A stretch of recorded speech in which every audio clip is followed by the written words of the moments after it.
Welcome to ആർക്കേസ് stories.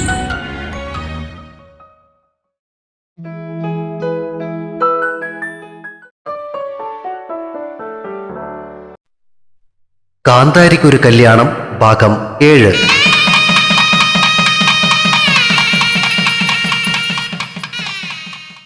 Serial കണ്ടുകൊണ്ടിരിക്കുന്നതിനിടയിൽ പതിവില്ലാതെ മുറിയിലേക്ക് പമ്മിപ്പതുങ്ങി വരുന്ന നിലയെ കണ്ട് പാർവതിയമ്മ മുഖം ചുളിച്ച് സംശയത്തോടെ അവളെ നോക്കി. എല്ലാ ദിവസവും വൈകുന്നേരം നാമജപം കഴിഞ്ഞാൽ പിന്നെ 9 മണിവരെ സീരിയൽ കാണുന്നത് ജീവിതവൃതമാക്കി മാറ്റിയിരിക്കുന്ന പാർവതിയമ്മ തന്റെ മുറിയിൽ തന്നെ സ്വന്തമായിട്ടൊരു TV വാങ്ങി റെഡിയാക്കി വെച്ചിട്ടുണ്ട്. ചാരുകസേരയിൽ അങ്ങനെ ചാരിക്കിടന്ന് ടിവിക്കകത്ത് അമ്മായിയമ്മയും മരുമോളും തമ്മിൽ കൊമ്പുകോർക്കുന്ന ഡയലോഗുകൾ കേട്ട് തലയാട്ടി രസിച്ചുകൊണ്ടിരിക്കുന്നതിനിടയിലാണ് നിലയുടെ വരവ്. എന്താടി പതിവില്ലാതെ ഈ സമയത്ത് ഇതിനകത്തേക്കൊരെഴുന്നള്ളത്ത്? കട്ടിലിരുന്ന് തന്നെ ഉറ്റുനോക്കുന്ന കൊച്ചുമോളെ ഇടം കണ്ടിട്ട് നോക്കിക്കൊണ്ട് പാർവതിയമ്മ ചോദിച്ചു. എന്തെങ്കിലുമൊക്കെ കാര്യം സാധിക്കാനുള്ളപ്പോൾ എലി അരിച്ചാക്ക് വെച്ചേക്കുന്ന മുറിയിലേക്ക് വരും പോലെ ഊളിയിട്ടുള്ള ഈ ഒരു വരവ് അവൾക്ക് പതിവാണ്. പക്ഷെ സീരിയൽ കാണുന്നതിനിടയ്ക്ക് അവൾ സാധാരണ അച്ചമ്മയെ ശല്യപ്പെടുത്താറില്ല. ടിവിയിൽ അമ്മായിയമ്മയും മരുമോളും തമ്മിലുള്ള വാക്പോരിനിടയ്ക്ക് പരസ്യത്തിന്റെ ഒരു ഗ്യാപ്പ് വീണ് കിട്ടിയപ്പോൾ അവൾ പാർവതിയമ്മയെ വിളിച്ചു. അച്ചമ്മേ. എന്താ? കൊടുമ്പിരിക്കൊണ്ട രംഗത്തിന്റെ രസച്ചരട് മുറിഞ്ഞതിന്റെ ഈർഷ്യയിൽ പാർവതിയമ്മ വിളി കേട്ടു. കട്ടിൽ നിന്നും ഇറങ്ങി ചാരുകസേരയുടെ അടുത്ത് മുട്ടുകാലിൽ നിന്ന് കസേരയുടെ ഹാൻഡ് റെസ്റ്റിൽ കൈകൾ കുത്തിയിട്ട് അവൾ അച്ചമ്മയോട് ചോദിച്ചു. കല്യാണം കഴിഞ്ഞതിന്റെ തലേ ദിവസം തന്നെ ചേച്ചി ബാംഗ്ലൂർക്ക് പോയത് എന്തുകൊണ്ടായിരിക്കുമെന്ന അച്ചമ്മയ്ക്ക് തോന്നുന്നേ? പാർവതിയമ്മ ടിവിയുടെ വോളിയം ഒന്ന് കുറച്ചു. അവൻ പറഞ്ഞ കാര്യം നീയും കേട്ടതല്ലേ? അവിടെ എന്തോ വാർക്ക് കൂടുതലുണ്ടെന്നോ മറ്റോ. ഉണ്ട. എന്റെ അച്ഛമ്മ രണ്ടും കൂടി ആലോചിച്ചുറപ്പിച്ച് തീരുമാനിച്ചത് അത് നമ്മളെയൊക്കെ പറ്റിക്കാൻ. ദാമിയുടെയും സൂര്യന്റെയും പെരുമാറ്റത്തിൽ ചെറിയൊരു സംശയം തോന്നിയിരുന്ന പാർവതിയമ്മ അതോടെ ടിവിയുടെ വോളിയം പൂർണ്ണമായും കുറച്ചിട്ട് അവൾക്ക് നേരെ തിരിഞ്ഞു. നീ ഇതെന്തോന്നൊക്കെയാ ഈ പറയുന്നേ? ഞാൻ ഈ പറയുന്നത് അച്ഛമ്മ ശ്രദ്ധിച്ചു കേൾക്കണം. കല്യാണത്തിന്റെ അന്ന് രണ്ടും കൂടി ഇവിടെ നിലവിഴ പുഞ്ചറി പോകുമ്പോ നല്ല സന്തോഷത്തിലായിരുന്നു. എന്നാ പിറ്റേ ദിവസം തിരിച്ചു വന്നപ്പോ ചേച്ചിയുടെ മുഖം ഒരു കൊട്ട ഉണ്ടായിരുന്നു. ഇനി അത് പോട്ടെ, അന്ന് വൈകുന്നേരം അത് മാറി റിസപ്ഷന് പോകുന്ന നേരത്ത് സന്തോഷത്തോടെ ഇരുന്ന ആള് വൈകുന്നേരം ആയപ്പോഴേക്കും നേരെ തിരിഞ്ഞ് പിറ്റേ ദിവസം വൈകുന്നേരം സ്ഥലം വിടുകയും ചെയ്തു. ഇതിൽ നിന്ന് അച്ചമ്മയ്ക്ക് എന്ത് മനസ്സിലായി? പറഞ്ഞു നിർത്തിയിട്ട് അവൾ പ്രതീക്ഷയോടെ അച്ചമ്മയുടെ മുഖത്തേക്ക് നോക്കി. ആ. അച്ചമ്മ അവളെ നോക്കി കൈ മലർത്തി കാണിച്ചു. ഈ അച്ചമ്മ, എന്റെ അച്ചമ്മ അതൊരു അഡ്ജസ്റ്റ്മെന്റ് ആണ്. എന്തോന്ന്? അവര് രണ്ടും കൂടി നമ്മളെയൊക്കെ പറ്റിക്കുക അച്ചമ്മേ. ഇതേ നോക്ക്, 2 പേർക്കും ഇത്രയും നാളും കല്യാണം കഴിക്കാൻ താല്പര്യമൊന്നും ഉണ്ടായിരുന്നില്ല. എന്നാ പെണ്ണ് കണ്ടു കഴിഞ്ഞപ്പോ കല്യാണം കഴിക്കാൻ സമ്മതിക്കുകയും ചെയ്തു. കല്യാണം കഴിഞ്ഞ് രണ്ട് വഴിക്ക് ഇപ്പൊ പോവുകയും ചെയ്തു. അതായത് പേരിനൊരു കല്യാണം, പക്ഷെ 2 പേരും അവരവരുടെ രീതിയിലാ ജീവിക്കാൻ പോകുന്നേ. എങ്കിൽ അവന്റെ മുട്ടുകാലം ഞാൻ തല്ലി ഓടിക്കുമല്ലോ. ഇങ്ങ് വരട്ടെ, ഞാൻ ചോദിക്കാം. എന്റെ പൊന്നച്ചമ്മ ചുമ കൊളോക്കല്ലേ? സത്യത്തില് രണ്ടാൾക്കും പരസ്പരം എന്താ അറ്റാച്ച്മെന്റ് ഒക്കെ തോന്നിയിട്ടുണ്ട്. അത് ഞങ്ങൾക്ക് മനസ്സിലായി. ഞങ്ങളോ? ആരാടി ഞങ്ങള്? ഈശ്വര, പെട്ടല്ലോ. അറിയാതെ വായിൽ നിന്നും വീണുപോയ വാക്കിനെ കുറിച്ചോർത്ത് അവൾ നാക്ക് കടിച്ചു. നിന്നോടാ ചോദിച്ചേ ആരായി ഞങ്ങളെന്ന്? മിണ്ടാതെ ഇളിച്ചുകൊണ്ടിരുന്ന അവളെ നോക്കി പാർവതിയമ്മ കലിപ്പിട്ടു. അത് പിന്നെ മറ്റേ ലവനില്ലേ, അതനു, അവനാ. ഏത്? ദാമിയുടെ അനിയൻ കൊച്ചനോ? അവൾ നിഷ്കുവിനെ പോലെ തലയാട്ടി. അവന്റെ പേര് പറയാൻ നീ ഇത്ര വിഷമിക്കുന്നത് എന്തിനാ? ഓ, അങ്ങനെ വിഷമൊന്നുമില്ല. എന്നാ പിന്നെ ഒരു കാര്യം പറയട്ടെ, എനിക്കവൻ ഇഷ്ടാ. ഒറ്റ ശ്വാസത്തിന് പറഞ്ഞിട്ട് അവൾ അച്ചമ്മയുടെ കയ്യകലത്തിൽ നിന്നും തെന്നി മാറി.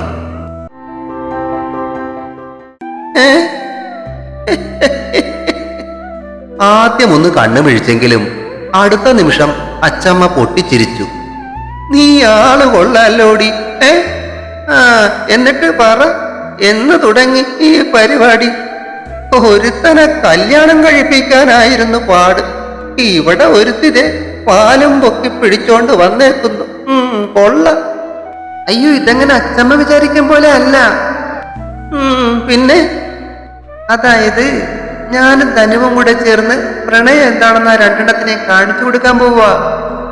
ഓ, എന്തൊരാത്മാർത്ഥത! ഇതിലിപ്പോ ഞാൻ എന്നതാ ചെയ്യേണ്ടേ?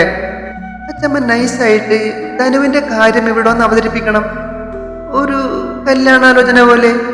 ഞാൻ എതിർക്കും, പക്ഷേ അച്ഛമ്മ എന്നെ നിർബന്ധിക്കണം. എന്നിട്ട് കേക്കട്ടെ. എന്നിട്ടെന്താ? കല്യാണം തീരുമാനിച്ചു കഴിഞ്ഞാൽ ഞങ്ങൾ കാണിച്ചു കൊടുക്കും പ്രണയത്തിന്റെ സുഖം എന്താണെന്ന്. അല്ലേലും നീ കാര്യം കാണാൻ മിടിക്കുകയാണെന്ന് പണ്ടേ അറിയായിരുന്നു, പക്ഷെ ഇത്രയും പ്രതീക്ഷിച്ചില്ല. വേണമെങ്കിൽ മതി. ഇല്ല, അച്ഛമ്മയുടെ കൊച്ചുമോനും മരുമോളും രണ്ട് വഴിക്കായി പോകും. ഞാൻ പറഞ്ഞില്ലെന്ന് വേണ്ട. ഏറ്റു കോടി മുന്നിൽ നിന്ന് അവൾ ഒരു ഐഡിയ കൊണ്ടുവന്നേക്കുന്നു. പെണ്ണ് കൊള്ളാം.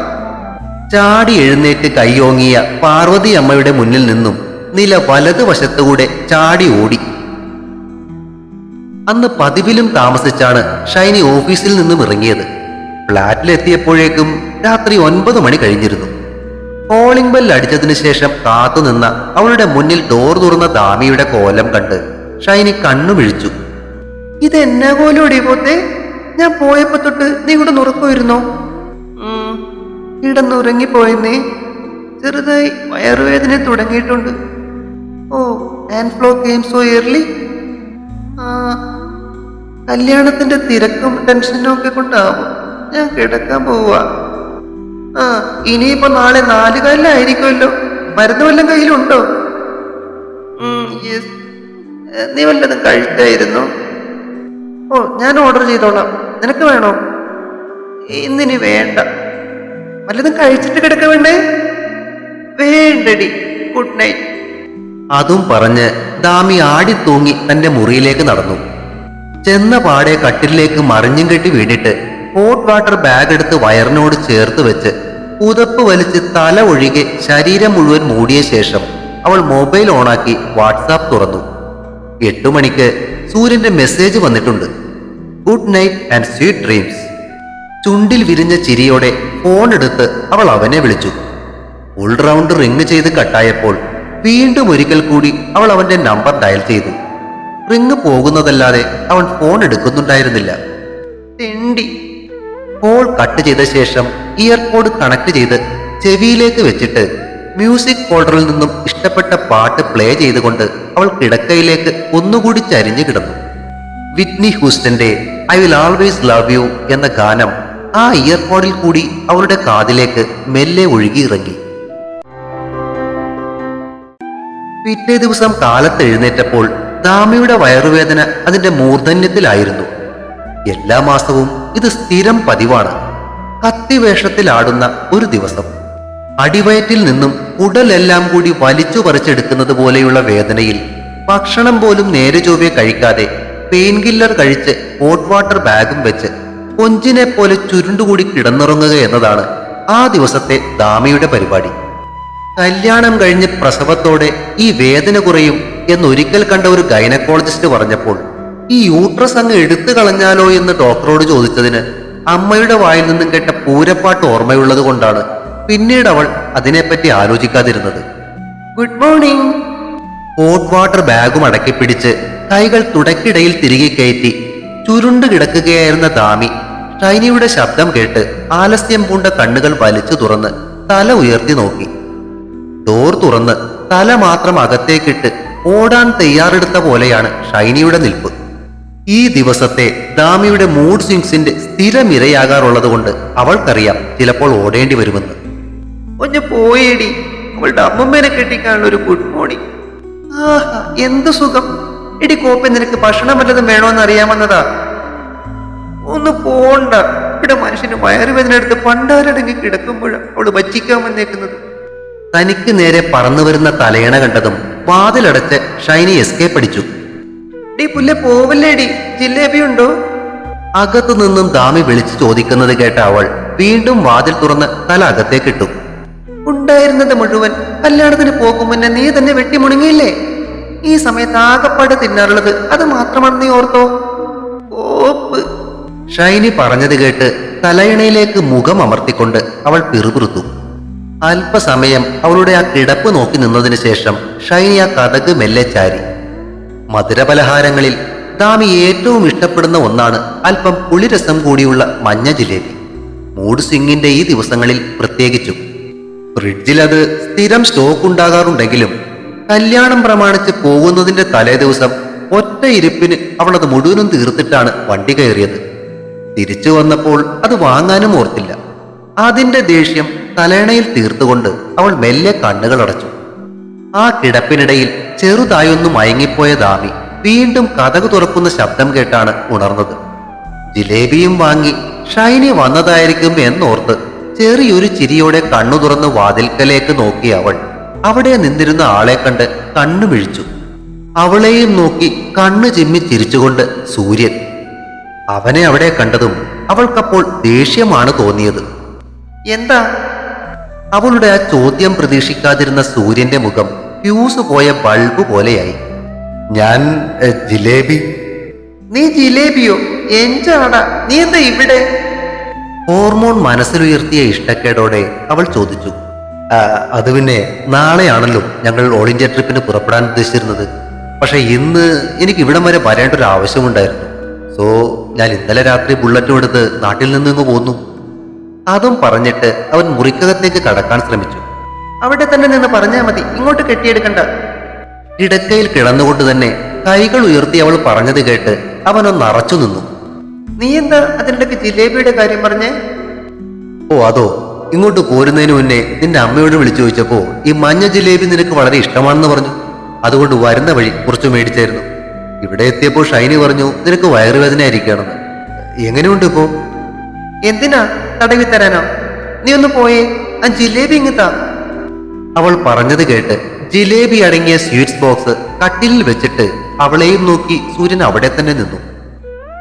ഇനി എന്ത് കണ്ടു നിൽക്കുന്നേ? പോകാൻ നോക്ക്. അവൾ പറഞ്ഞത് കേട്ട് പുറത്തു നിൽക്കുകയായിരുന്ന ഷൈനി അകത്തേക്ക് കടന്നു വന്നു. നീ ഇതെന്ത് വർത്താനോടി പറയുന്നേ? അവൻ എറണാകുളത്ത് നിന്നും വന്നതല്ലേ?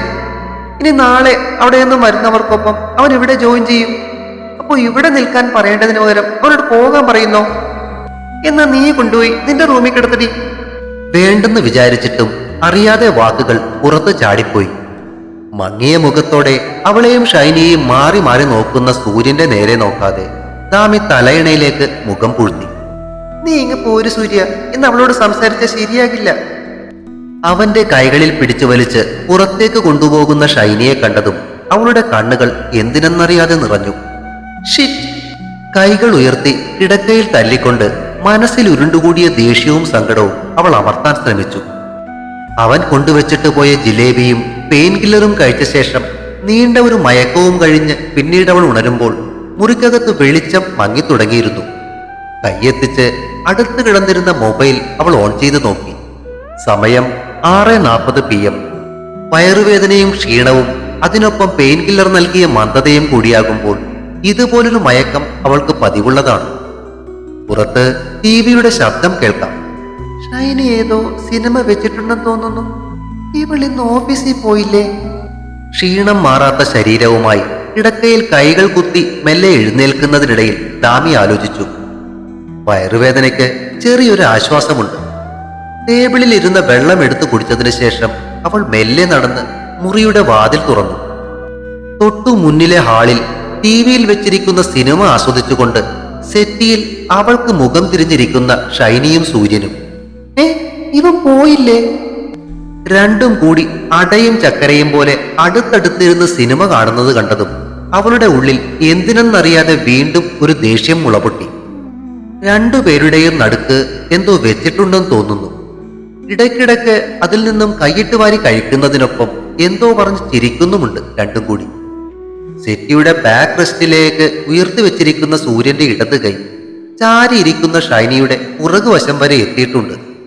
ഈ കയ്യും മുതുകും തമ്മിൽ ചെറിയ ഗ്യാപ്പൊക്കെയുണ്ട്, പേടിക്കണ്ട. ഞാനിത് എന്തൊക്കെയായി ചിന്തിക്കുന്നേ? സ്വബോധം തിരിച്ചു കിട്ടിയതുപോലെ അവൾ തലയിൽ തല്ലി. എന്നാൽ എന്താണെന്നറിയില്ല, അവന്റെ അടുത്തുള്ള അവളുടെ ഇരിപ്പ് കണ്ടിട്ട് ഉള്ളിലൊരു സുഖക്കുറവ്. അതിനിടയിൽ അവൻ വീണ്ടും അവളോട് എന്തോ പറഞ്ഞ് ചിരിക്കാൻ തുടങ്ങി. അവന്റെ ഒരു കിണി, ഇവനെ ഇന്ന് ഞാൻ... ചാടിത്തുള്ളിയാണ് ദാമി അവന്റെ അടുത്തേക്ക് ചെന്നത്. വസ്ത്രങ്ങൾ ഉലയുന്ന ശബ്ദം കേട്ട് സൂര്യൻ തിരിഞ്ഞതും ദാമിയുടെ ചുണ്ടുകൾ അവന്റെ ചുണ്ടുകളിലേക്ക് അമർന്നിരുന്നു. മുന്നിൽ സംഭവിക്കുന്ന രംഗം കണ്ട് മിഴിച്ചിരുന്ന ഷൈനിയെ നോക്കി ചിരിച്ചുകൊണ്ട് അവൾ തല ഉയർത്തി. എന്തോന്നടിയത്? മൂക്കത്ത് വിരൽ വെച്ചുകൊണ്ട് ഷൈനി ചോദിച്ചു. മനസ്സിലായില്ലേ? ഇതാണ് മോളെ ഉമ്മ. എന്തേ, നിനക്ക് പിടിച്ചില്ലേ? പിന്നെ പിടിച്ചു. എന്നാ പിന്നെ ഈ സെറ്റിയിലോട്ട് കിടന്ന് ബാക്കിയുള്ളതും കൂടെ അങ്ങ് ചെയ്യും. ഒരു ഓളം കിട്ടട്ടെ. ഷൈനി പറഞ്ഞത് കേട്ടതും സൂര്യൻ വാ പൊത്തിച്ചിരിച്ചു. എന്തോന്നാ ഇത്ര എളിക്കാൻ? ഞാൻ നിന്നോട് പോയിക്കൊള്ളാൻ പറഞ്ഞതല്ലേ, പിന്നെ എന്തിനാ ഇവിടെ കിടന്നിങ്ങനെ കറങ്ങി തിരിയുന്നേ? അവന്റെ നേരെ തിരിഞ്ഞ് ദാമി ചോദിച്ചു. അല്ല, അത് ഞാൻ... എന്തോന്നിനാ കിടന്ന് തപ്പിത്തിരിയുന്നേ? ലുട്ട പോയി റൂം എടുക്കാൻ നോക്കി. ഇവിടെ ഞങ്ങൾ 2 പെൺപിള്ളേര് മാത്രമേ ഉള്ളൂ. അതിന് ചോദ്യം ഷൈനിയുടേതായിരുന്നു. അതിനൊന്നുമില്ല.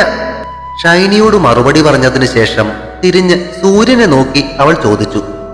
എന്തേ, പോണില്ലേ? മറുപടി പറഞ്ഞ ശേഷം മങ്ങിയ മുഖത്തോടെ സൂര്യൻ ആളിൽ തന്നെ വെച്ചിരുന്ന തന്റെ ബാക്ക് പാക്ക് എടുത്ത് തോളിൽ തൂക്കി.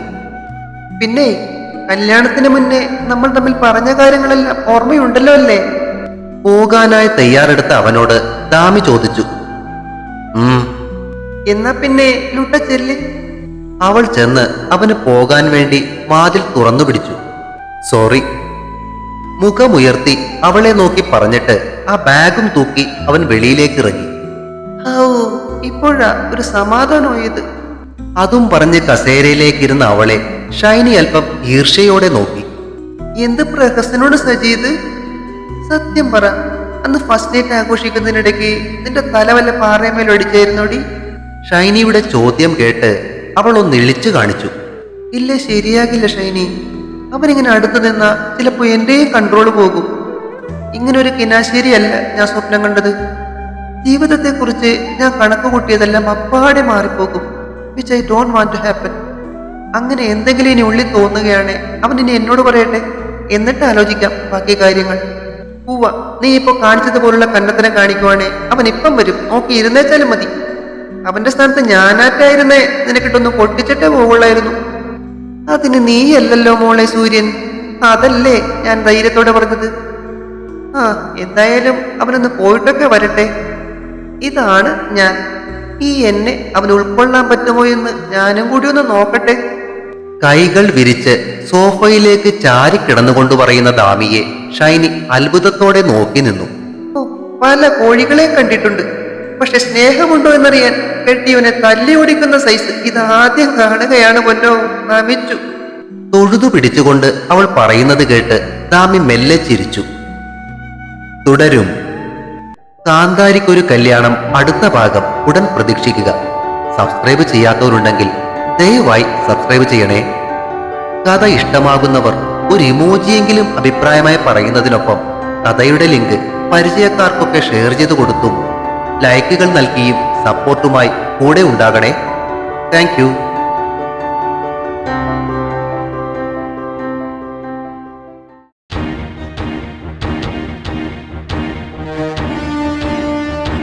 See you soon.